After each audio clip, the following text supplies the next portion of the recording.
everyone. This is Fatmata Koroma with Community Highlights. I'm here with Dr. Yumkella. He is the 2018 presidential candidate of the upcoming elections in Sierra Leone. Hello, how are you doing, Dr. Yumkella? I'm doing fine. Thank you for having me on your program. That's great. I want to know, why are you deciding, why now, or that you're deciding to run for president? Well, I believe that I have to give something back to my country and my people. Thanks to wonderful education there and good upbringing, I was able to come out to the world and make a name for myself and achieve quite a lot. And I feel that it is time to give back. I've been helping, even though I've been out in the diaspora myself for some time. But I chose to go back into politics because I know governance matters. My country is amongst the poorest countries in the world. It is endowed with a lot of natural resources, just 7 million people. And I don't see any reason why we should not be amongst the most prosperous nations in the world, because God gave us so much. But we've also gone through many challenges. Civil war, recently Ebola, and just 3 weeks ago, we had a major mudslide that killed over 1,000 people overnight. And a lot of some of what has happened, there's always an element where lack of good governance contributed to the disaster or the condition of the country. And I believe I can change that. Wonderful. We just heard a speech from you. You had a very good speech talking about the things that's going on in Sierra Leone currently with the present administration, or even going back to 20, 30, 40, 56 years since the country has started. I know that you've been affiliated with the SLPP. Was this your first choice? I know this is your father's. He basically was the original member that helped found this organization. And was this your first choice? And why did you decide to originally start with them, or did you go first seek any other political party? Well, I joined the SLPP. That is the tradition I grew up in. My father and the other founding members had high core values, strong core values for that party, belief in the rule of law, belief in inclusiveness, justice. And so I felt that I should go back there because of those core values. But what I have seen over the past 2 years, probably a little longer, I thought I could change from within. They resist change. And I still love the party, but I am totally opposed to the leadership. The way the leadership, now there's a lot of violence in the party, no respect for women, corrupt practices everywhere. I cannot believe a party can be that corrupt and then try to change my nation. So I chose to leave them this week. So this has been in the works, or you just decided to come out currently to do this? Well, what you know is in politics, things evolve. It's not just one incident. It's an accumulation.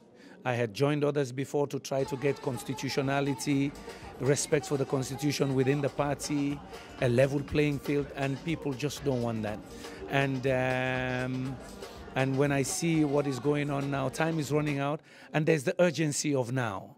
Our nation is suffering. Poverty is deepening. Over 70% of that population is in extreme poverty. Ebola decimated the country. I just believe that we cannot be playing kitchen politics in a party as to who is more dominant. What is important is the need to move out and create a new platform for Sierra Leoneans, progressives, to have a free expression of their political interests. And then we compete to change the nation, convince the young generation that they ought to be better and they must be better.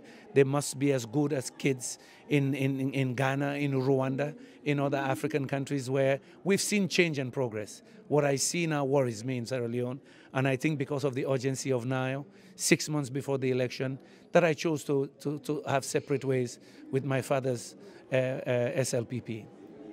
I know that you have an extensive United Nations background, top positions there.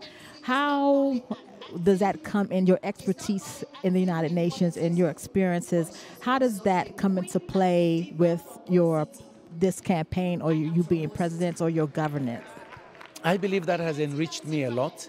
I spent almost 20 years in the UN tackling a lot of issues on sustainable development, energy access, climate change issues.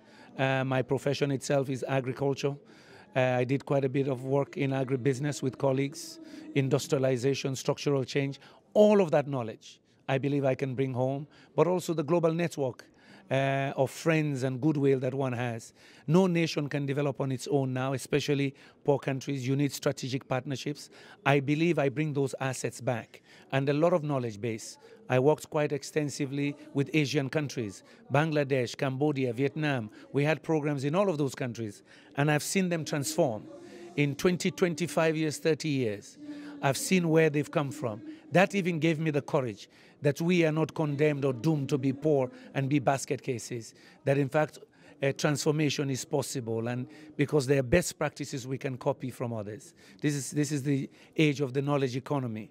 So I believe that I can bring all of that home to help my people lift 7 million people out of poverty using the natural capital that God gave us. Iron ore, titanium, rare earth metals like tantalite and others, diamonds, gold, fisheries, abundant arable land. Yet we're amongst the poorest of the poor. That has to change, and you need new ideas.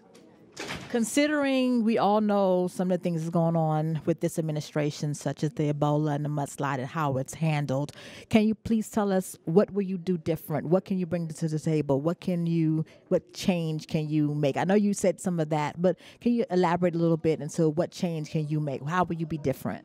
Well, first of all, we got to fight corruption. Part of what is killing poor African countries is corruption. There's a lot of leakage in the system.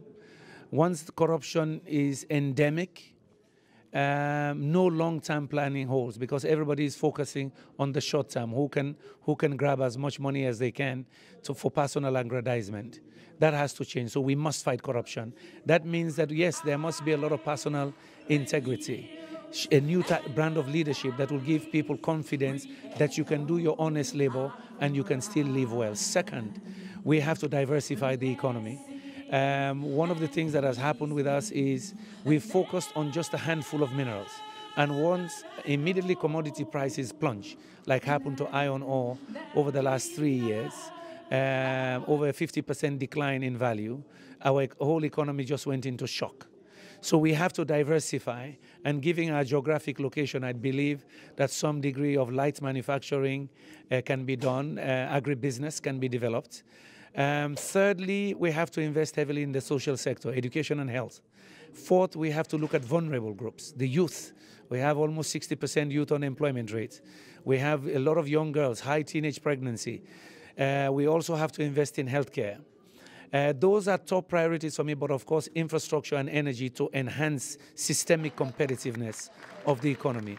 So I just knocked out about 5 top priorities that I would have, but of course, that cannot happen without the right team of expertise, without good international goodwill, but also helping the people themselves believe, especially the young generation. They have to believe that they can change their lives. About 60% of that population is below 30. Yes, and 70%, I think around 60-70% of Sierra Leone's population are youths. So do you have any infrastructure in place or any to engage them, because you just came out with your presidency and your movement? So do you have any structures in place to engage the youth? Yes, we are setting up a very strong youth management team. I don't want to talk about the party now because I still have this 2-3 week window where I'm not allowed to engage in public activities for the party until we receive that certificate. But what I can safely say, the party that I am part of now, the chairman of the party himself was a youth minister before. And in addition, he's worked in Ghana almost 10 years, leading social development programs for international NGOs. So he comes with an expertise that is unique. And yes, his priority is the youth. They are the future, but also that's the demographic dividend we have to capitalize on to move into light manufacturing, but we have to empower them with skills. We have to introduce them to entrepreneurship and institutional support, financing facilities, so that they can become their own businessmen, job creators rather than job seekers. Okay. Any last words? Well, just pray for me that I succeed, that I help to lead my people to a greater life. Thank you very much for your time. Again, this is Fatmata Koroma with Community Highlights. And this is Dr. Kanda Yumkella, and I wish you all success. Thank you. Thank you very much. Thank you for having me.